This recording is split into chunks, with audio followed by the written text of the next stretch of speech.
Did you know Insightly has not one but two mobile apps available for Apple and Android devices?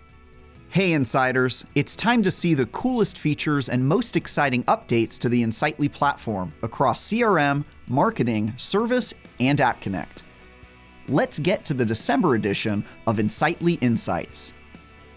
Whether your texts come in blue or green, you can catch up on sales tasks with the CRM app or solve customer challenges with the Insightly Service app.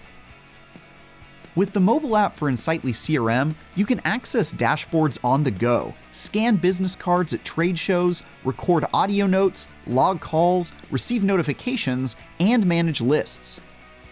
By using Insightly Service on mobile, you can also view dashboards, manage tickets, log customer calls, use macros for quick responses, view notifications, manage lists, and more. Sounds cool, right? Thanks to a recent update, there's even more to love. You can now perform new bulk actions to get more done in less time. You can quickly bulk add tags, links, and notes to your records in Insightly CRM and Service using the mobile app.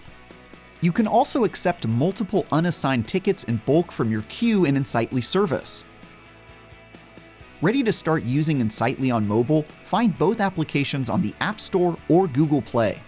You can also visit the Help Center to learn more about Insightly's mobile apps and other tantalizing Insightly features. Thanks for watching.